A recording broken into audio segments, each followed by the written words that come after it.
Welcome to More Precious Than Rubies, where we explore and celebrate the stories of women in our modern world. I'm Ariana, and in this special global season, we're exploring how women around the world are living out their callings in extraordinary ways.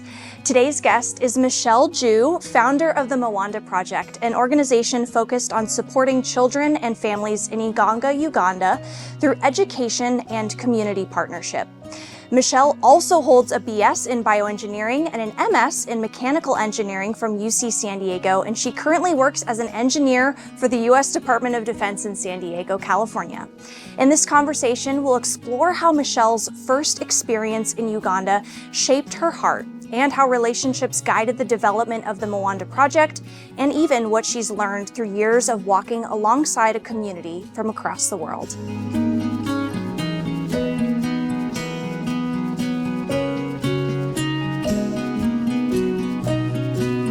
Michelle, welcome to the show. Thank you for taking your time to talk to me today. Thank you. Thank you for having me. Well, everybody might be saying, whoa, did Ariana move? Did she get a new house? But we're actually at Michelle's house in San Diego. So it's so nice of her to host me here. The funny thing is, and I want to talk a little about this before we start too, is the way that I came across the Mawanda Project. So funny enough, when I was browsing social media, the joy of the algorithm actually brought me to you. I was just scrolling and all of a sudden I see a reel of a really charismatic girl talking about a project that I was just really drawn to. And it was actually advertising your fun run that was going on last year. And so I reached out to you and you got back to me and we found out that we actually have a friend in common. Yep. Which is so crazy. Shout out to Rachel. And I think that is just so fun. Yeah. How our community of Christ is so small, but big in the same way. Like we're going to be talking about how there's a community of believers all the way in Africa and how we can hang out in San Diego together. So that is just so fun. I agree. So Michelle, to start us off, take me back to that first trip to Uganda in 2010. What do you remember most vividly about arriving there? And what was it about that experience that stayed with you after you returned home? Yeah. So I went to Uganda for the first time in July of 2010.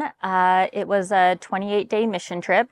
There were 11 of us, and I think only I was one of 2 people that didn't know anyone else. I think the other 9 people all knew each other. So then I kind of walked into that like, okay, I don't know anyone. And there was another person that didn't know anyone too. It was a great team. While we were there, we were visiting a lot of schools. We were like hanging out with the children there, the students. We prayed in a hospital, or like we went to the hospital to pray over people. We did a construction project. We were like helping build a 2nd-story high school classroom building. And yeah, we did some like door-to-door evangelism. We got to do a little bit of everything, which was really cool. And then we were in the city a little bit. And then most of our work though was like with students. We would have to do we did like little performances, and like we were always welcomed with so much joy. I would say like that was the biggest thing that I saw, like going to Uganda. The like first impression was like how much joy that you like see in these kids and the students and just the people like in their everyday lives, the singing, the dancing, the hollering. It's just so fun and so joyful. So that was one thing. I would say the other thing was just the generosity, and I'll get into it a little bit. I guess I'll give a little bit of background of like, we did all of this stuff throughout those 28 days. It was like the last week of the trip. We were at a school in Busambatia, and I met one of the students, Bonny, and we were playing soccer. Like that's how we originally met. I picked him to be on my soccer team. And then from there, like after soccer, we went back to like play card games, learn dances, like just hang out while we were like waiting to eat and all that. And so over and over, like Bonny and I we just like always gravitated to each other. We were writing notes back and forth to each other, and I'd like send him with a note, and then he'd come back the next day and he'd come back with a note, but then he would also have like a sweet treat for me. And so just like that's where I'm like, okay, the generosity of like, he like doesn't have much to give, but yet he's like, I'm coming and I want to give you this. And like, I could keep it for myself, but like, I want to be generous. And so that was just a huge thing Like I stayed friends with him, or like we exchanged emails. And then that really was like the start of like our friendship. Because then going back to the US, we like stayed in contact, and then that's how the Mawanda Project started. So yeah, I would say like the generosity was the big thing, the joyful piece, and then like the lasting relationships is like what I took back. So like it wasn't only Bonny, it was the people that we were working with there. I still stay in contact with a lot of them and checking in, and some of them are still doing ministry, the like similar ministry things. Or it was really cool when I went back to Uganda a couple years ago.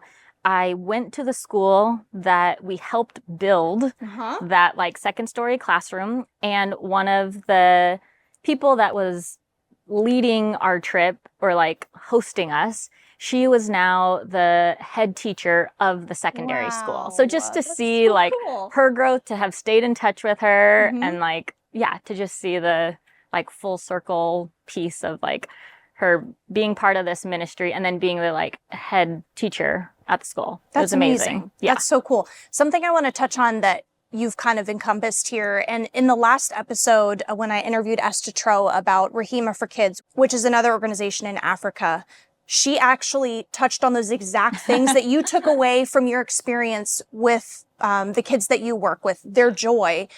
They don't have much, but look at the joy that they have. And I think another common misconception that a lot of people here in the West have about missions is that we in the West are going to help others, which yes, that's true in some ways. However, the things that they teach us and they give us are almost more impactful and like in sometimes longer lasting for us than the help that we give to them. Think of the perspectives that you're given as somebody who has things here in the West, looking at someone who doesn't have a lot and saying, look at the joy that you have. I want that, you know? And so how wonderful it is that you're confirming and like almost just saying, yes, that is so true about the people there. And I just think that that's so wonderful. So Michelle, Bonny seems to be at the heart of the Mawanda Project. So can you tell us a little bit more about your relationship with him and how that relationship has kind of structured the Mawanda Project where it is now? Yeah.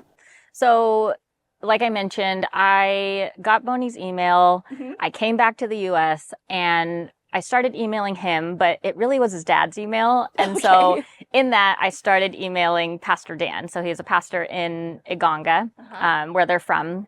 And we just did life together. It felt like it was like we would email back and forth, the joys, the hardship, like what can I pray for? And so it just felt like a friendship that was like building and forming. And I was helping provide like school fees for Bonny and his sister Helen, who I actually met. She was at the school also. And so I was helping with their school fees. And so I would get pictures. I'd get like, here's where your money's going sort of thing, you know?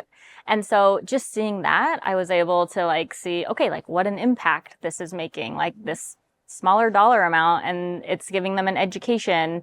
They get their books, their bedding, everything they need to go to school. And so with that, I also was able to see just like Pastor Dan's heart for his children, other children, like underprivileged children's orphans. He was just like sharing, hey, you know, there's these kids in needs. We're trying to help them. And I would get to share just my life updates. That was like for years. I would say from 2010 all the way up through 2014, like it was just doing life with them. And so in that, like over time, it was like, okay, like I want to do more to help. Or like now that I know all that, I'm getting these pictures, like how can I here in the US get others to do what I'm doing, like helping with these education fees. And so that's kind of what started it.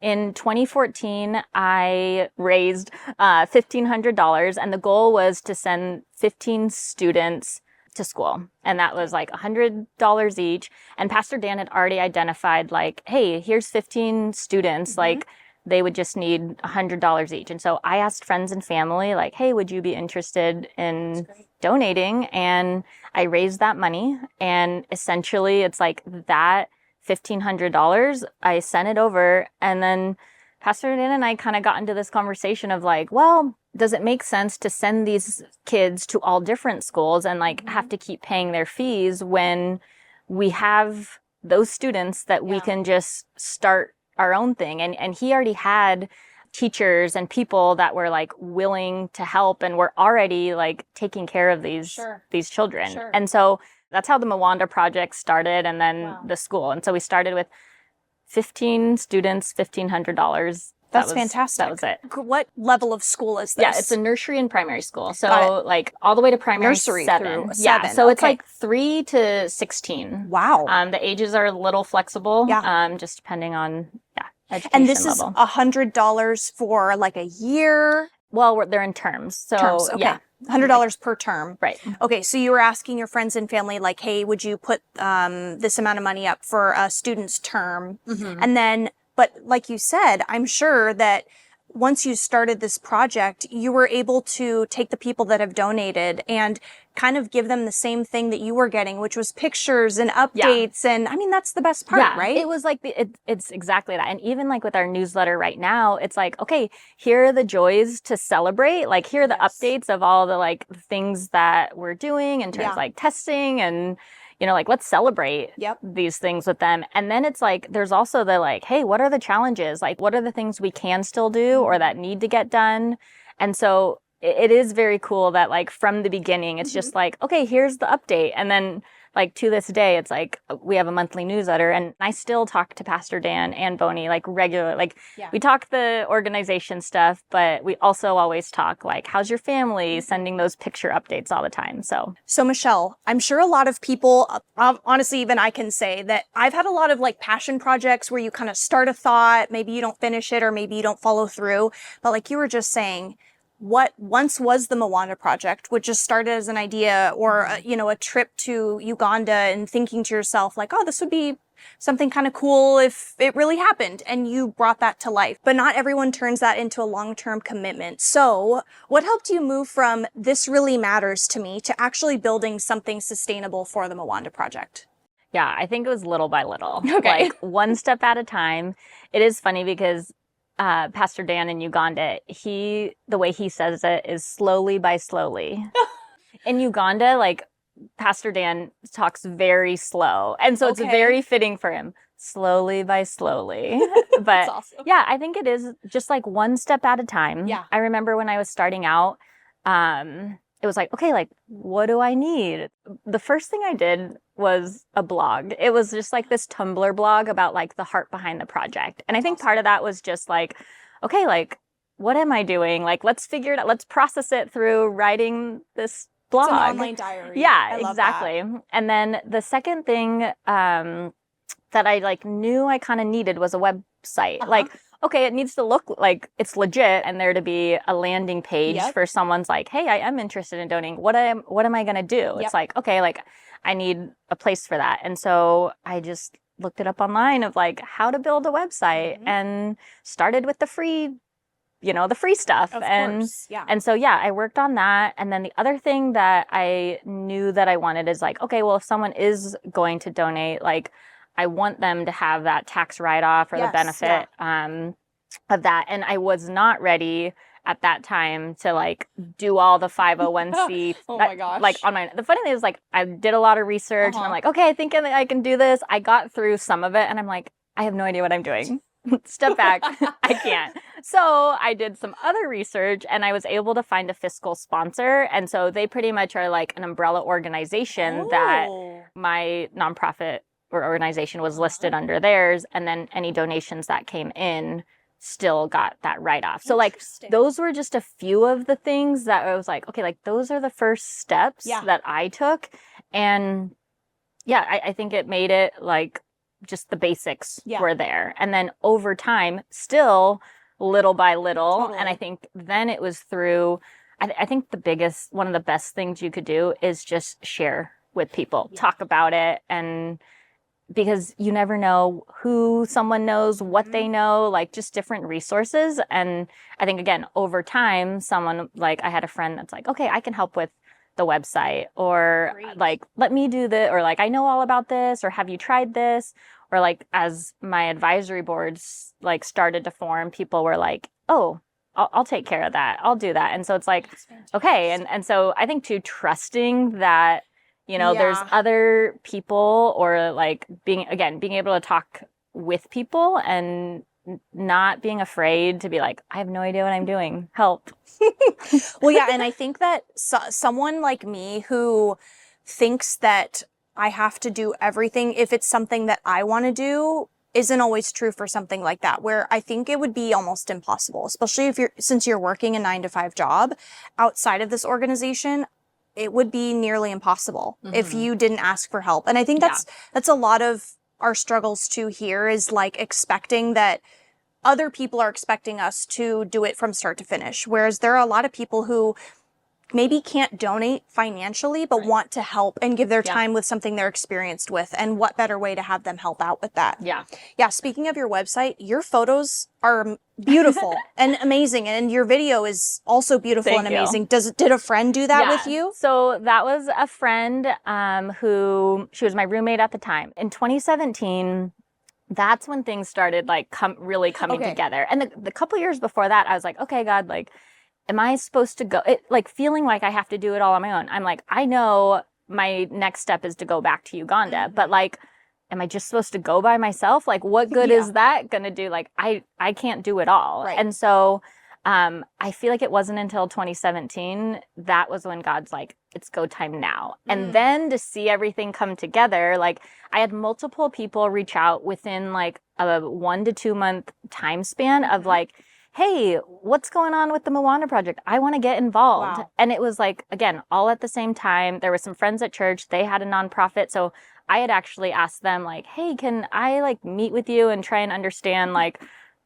I just need some insight. What have you guys done? Like, give me something. And so like, we started just like meeting together. And then my roommate was like, hey, like, I want to get more involved. And she was a photographer. Yes. And so I'm like, okay. Cool. And then we knew the next step was like, we got to get back to Uganda, because at that point the school had started in 2015. It was 2017. Like I hadn't been back since the school started to like see, you know, what does this like actually look like?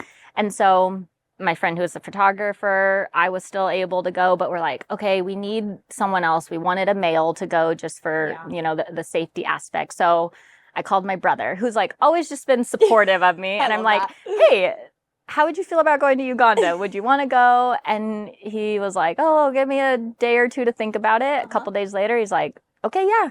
When are we going? So we started planning the trip in March, and then we went that July. Okay. And so we kind of called that the founders trip. And it was like a perfect trip for me, because I had my friend Alyssa, photographer, documenting everything in photos. Yes. And then my brother, he's just like very good with logistics, documentation. So I felt like I could be present, talk to Pastor Dan, ask questions, understand. And I feel like I had photo documentation and written documentation as I just was like, got to be there and be present. Yeah. And so, yeah, it was like, I couldn't have asked for a better trip. Awesome. That's amazing. Trip. Yeah. Yeah. Shout out to brothers, just in general. I have a brother too, who I know would do the exact same thing for me. And he's also very detail oriented. And so, yeah, honestly, thank God for brothers and friends too, creative friends, because I'm sure now you're looking back and you have like plenty of storytelling elements that are visual for the people here in the States. That I talked to Esta about this too, is it's like there's only so many words you can say to people about what your experience was before you have to start showing them. Yeah. And not everybody can go to Uganda. And so the more you can show them, the better the story will be. Yeah. Michelle, we've been talking a lot about how the Mawanda Project has helped to set up students for success by putting them through school with the help of friends and family here in the States. So what has it kind of meant to you to see that transition of students, like that small group of students that you started with, now to having it grow deeper into the community roots? Yeah, it blows my mind. I mean, we started with 15 students, $1,500. And today we're at over 180 students. We have 17 teachers and staff. And it's like a community is being impacted. Wow. It's like, it's just crazy. I feel like the thing I've seen the most is just God's faithfulness. And if like I'm seeing God's faithfulness, what about these children? Yeah. Like they are seeing God's faithfulness. They're seeing prayers being answered. They're getting food because of this project. It's wild. Yeah, it is wild. And actually a follow-up question about that. So is this a school where the Bible is taught in classes, or is it just kind of a non-religious school? It's Christian education is one of the classes for sure. Yeah. And because Pastor Dan, he's the director, he's our in-country director. He's the pastor of a local church. And so Christian principles throughout it, but anyone is welcome to the school. And then the other follow-up question to that is too, I know that we talked about kind of supporting those 15 students and now the over 100 students, but do some of these kids, are they able to afford any part of school, or are you kind of just helping with their entire tuition? For students that can pay, they will help with what they can. And some of that's like supplies. Okay. It is free education. So like, if you were to donate, we're providing teacher salaries, the food, all the supplies. But from the like staff side, it's if people have funds that can help with the school, they'll take them. We are working towards a sustainable model to where like if students can pay, yes, we want them to pay so that it is self-sustaining. But in order to get there, there's still a lot of work to be done. In terms of like, we need like boarding school, dormitories and all of that. And so we aren't there yet to be able to have the, I guess, numbers of students, the ones that could afford it, could pay for it. So yeah, I feel like we're still working on that piece, but I feel like the great thing is like, it's free education, which they wouldn't be getting otherwise. Just like in comparison, it takes about $40K. That's our operational budget for the whole school. And so when we look at that in terms of like a single student's education in the US, like, it's a big, like funds and money goes a long way there. Another thing that you touched on, Michelle, is how that first trip way back when was a short trip, but it inspired something longer, you know, in terms of creating something for the people in Uganda. So a lot of people, when they think short-term mission trips, they just look at it like, oh, I'm going to serve a week and then I'm done and I'm never going to think about it again. And I find myself doing the same thing, right? Like I did a short-term missions trip in college to Poland, and I unfortunately don't think about it often, but you're thinking about those people almost every day, I'm sure. So what have you seen that difference kind of shift in your mind, and how can maybe people start to understand missions and global work from short-term understanding to kind of a long-term understanding in that way? Yeah. So I actually kind of throughout high school did some week-long mission trips to Mexico and to build a house. And like, when I look back at that, it was cool. Like that was a fun trip. I feel like we were making an impact. We were building a house that's like, you know, someone Tangible was impact, in need. But it kind of felt like I was there for the experience of that, and more to build relationships with the people that I was on the trip on versus that family that I was impacting. And so I think that's where the big difference of like the shift to working with Pastor Dan in Uganda and like the teachers and all of that there, it's sustained impact and it's working with them. We're coming alongside them and it's their priorities. And so we don't set what the priorities are of like what we're going to fund. We let Pastor Dan and the team there tell us, hey, what is the priority to you? We only have this much money. You know, what would you like us to do with it? And how can we work with you and work with what you're already doing? And that's where too, like going back to where I just like in the very beginning, it was like Pastor Dan already had this heart for these children. And so like, because he already had that, it's like we're running together. And like from the US side, we get to help fund that. We get to be a part of it, but they're the ones actually doing it and seeing the impact. Like we think like, oh, what an impact it's making, but it's like, we're not that student that's getting fed or that's being educated. And that's like changing the course of their life. Yes. Yeah. And you're setting them up for a future of success that maybe you won't get to see, but you know that you're able to make that impact. But also it's like, again, there's that important and necessary reminder that yes, you're helping to raise those funds, but it's the people in Uganda that are like doing the teaching and doing the feeding and actually making that money go out and do things. And I think that's another important thing is like not only building relationships for long-term missions and global work, but also knowing that you're only a small part of the mission that God's created for it. Absolutely. Yeah.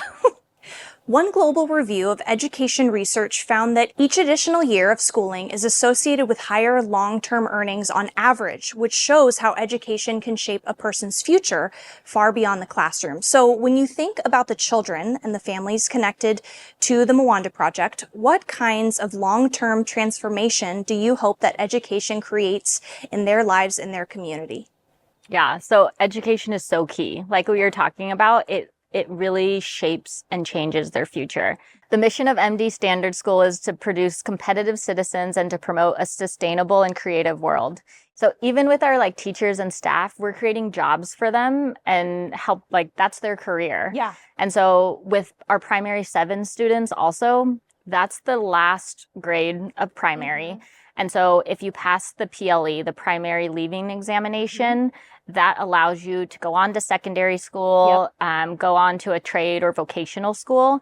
And that's what these students are doing. And so again, it's like the opportunities, having that primary 7, like PLE and passing it, again, it's pivotal. And so like we've been so fortunate that every one of our students that has taken the PLE exam has passed. Oh, that's awesome. Yeah. That's so cool. Yeah. And so, and like when we first started the school, we didn't actually start with P7. It's like a whole extra level because it is that you got to take that exam. Yeah. So there's like multiple subjects. And so at the time when we first started, we weren't ready for it. Okay. But the past 4 years, we stood up P7, and then again, those 4 years, we've had graduates every year. I'm sure our state schools wish they could say the same thing about like SATs. Everyone passed. Everyone is great. They would be shouting that from the rooftops. Yeah. And so how cool is that? Yeah. To see that these kids are really like seeing their value in their own education, but also like believing in themselves and saying like, I do enjoy school and I do want to go on and make my future better and just pursue something, you know? I think that overall education helps to increase the odds of anybody's job going forward. However, I think sometimes in the States we find that it's pretty easy for people to maybe somehow get experience at a job or find a job that doesn't require like a college education. However, in countries across the world, it may not be so easy. So having education for them is really important. And I'm sensing that that is like a really good opportunity for them to have. The last trip I took was in 2024. And part of our goal was like to see where some of these students ended up after graduating P7 at MD Standard School. And so we did like a handful of interviews, and we saw students that were at secondary school, like the, the next level of school.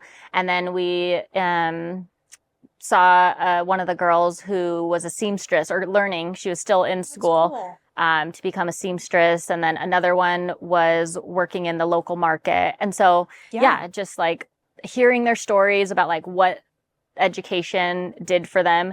Also interviewing just the younger students of like, what do you want to be when you grow up? And hearing them just say like lawyers, doctors, and just having those dreams and aspirations and goals of like, I have an education and so I can do something with that now. I'm one step closer to my dream. Yeah, that's great. I'm laughing because I'm going to keep going back to the interview with Esther, but it's just so funny how parallel these are, is that they do the same thing. They talk to the students about like, what are your dreams? What do you want to be? And she said one of the kids said they wanted to be an astronaut. But you know, these kids are like dreaming that I can do that one day. And it's amazing that you're coming alongside of them and helping them to keep dreaming that dream that one day they're going to achieve that. So Michelle, now I have a question that I'm sure everybody's been asking themselves this whole time since I told them what you do at the beginning of this interview is you have experience in biomechanical engineering and mechanical engineering. And you work for the government in San Diego, which I'm sure is a very demanding job. And so how do you balance those two things? Because again, like we've talked about, I'm sure there are a lot of people who have passions like yours and want to pursue something like it, but they're saying, well, I have a 9 to 5 or I have other commitments. Surely I can't juggle both. So maybe you can kind of speak to them and inspire their passions a little bit and say how you make it all work. Yeah. So I was very fortunate that when I was like starting the Mawanda Project, my job wasn't super demanding at the time. Got it. And so that just like allowed me the mental capacity to like after work, you know, I worked all day, but then to be able to still get on a computer and research stuff, figure out the website, and all of that. Over time, that's now definitely shifted to where like I'm busy at work. And so then, like I get home and I'm like, there's a lot to do. I think a lot of it though is like prioritization and time management.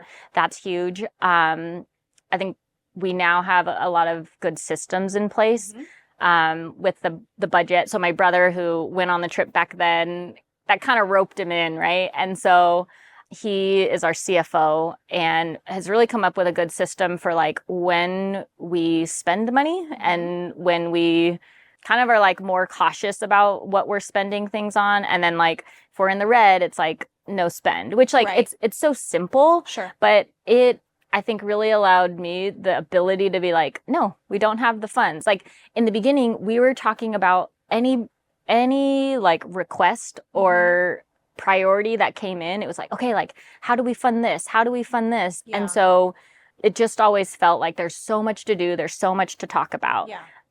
Over time, we've really like, okay, this is what the budget is. And we know there's going to be things that come up or there's going to be infrastructure projects. And we just have to kind of follow the system that we built. And then like when we need to discuss things of like, hey, we do have money that we can put towards something. What does that need to be? Okay, Pastor Dan, what are your top priorities? You know, it just like that structure and organization, I think really helped me kind of, and the advisory board just understand like when we should and shouldn't spend things. And it was just like, it's kind of simple. So I think going back to what we were talking about a little bit earlier is don't be afraid to ask for help and trust that the people that care about you want to help you with your passions, and also like building those strong structures from the very beginning will set you up for success down the road when your job gets more complicated or your family has needs that come up. Like you'll have those systems in place. Is that like a good takeaway of it? Yeah. I think too, like just setting aside time. So it's like, okay, during the week, tired, but I love going to coffee shops on the weekend. So it's like, okay, I'm going to sit at the coffee shop, do the newsletter, and just kind of put those things in place. And I like being around people. I like doing work with other friends at coffee shops when we're not talking, but like we're both getting work done and doing all of that. So I think just some of those things just makes you feel special. Exactly. Yes. Well, we'll jump right into the next question then, since we're kind of on that path, Michelle. So we've talked about how if someone has a passion for starting their own passion project, what are those achievable steps that they can do? Those are all super helpful. But if someone maybe is like, I don't want to start my own project, but I want to help you with yours. What are some actionable steps that people can do to get involved with Mawanda Project? What does that look like for them? I would say check out our website, sign up for our newsletter. I think that's the best way to kind of learn about the project as a whole. Our newsletter has all the like monthly updates of like how the school is doing, how the students are doing, what's our like next big project. I would say just email me. That's an easy way. Like that's how you reached me of like, hey, I saw, you know, get this to Michelle. And so, I feel like that's great. Like you mentioned earlier, we have our annual fundraiser. It's a 5K fun run. We always need, whether it's like volunteers or raffle items. That's probably like my favorite thing about the 5K. It's a 5K fun run and raffle. And so we've just gotten cool prizes. And that's just been by like asking friends or people like, hey, do you have anything that you can donate? Do you know of anyone, experiences, that type of things? And like that just is another fun incentive to help fundraise, you know, for the Mawanda Project and our different projects. So I'd say like those are a couple of the different things. And I don't know what I don't know. So if someone is like, hey, like, I think this could be great for the Mawanda Project, or like, have you thought about this? Like, I'm open to it. Okay. I would say too, like, an area where I think we've just not been consistent is like social media, where like, for me, like around our fundraising time, like we'll definitely be up on social media, but then it's just hard. It's easy to fall off during the off season. Yeah, totally. Exactly. So it's like, yeah, if anyone's like, hey, I actually am good with social media and I would love to either come up with a plan or a structure or do it, like, yeah. Yeah, if you're a social media manager and you have a passion for the Mawanda Project after this, contact Michelle. I'm sure she'd love your help. And this is a, not a time-sensitive request, I'm sure. Like a year down the road, I'm sure Michelle could still use your help with something like that. Well, that's super helpful. If anybody is interested, I'll put that information that Michelle mentioned in the description below if anybody's interested. Thank you so much, Michelle, for giving your time to me today to tell us a little bit more about the Mawanda Project. This has been so inspiring to hear about. Your story is fantastic. Your passions align so well in the way that you're like analytically minded and passionate and energetic for the things that you believe in. So good for you. I'll be praying for you, and I'm just so happy that you could tell us about it. Thank you. Thank you for having me. It's been so fun. And thank you so much for joining us for this conversation with Michelle Jue. I hope this episode leaves you thinking not only about Michelle's work, but also about your own capacity to make an impact in ways that are thoughtful, humble, and enduring. Not everyone's called to start an organization. Not everyone is called to travel across the world, but all of us can learn from the posture that Michelle models to listen carefully, to care consistently, and to let compassion mature into commitment. If you're interested in getting involved with the Mawanda Project, again, I will put all that information in the description box below if you'd like to learn more. And if you enjoyed this episode, be sure to subscribe, leave a review, and tune in next time as we continue to explore the lives of remarkable women. Until then, you're worth far more than rubies. Set about your work vigorously with arms strong for your tasks. Open your arms to the poor and extend your hands to the needy. Charm is deceptive and beauty is fleeting, but a woman who fears the Lord is to be praised.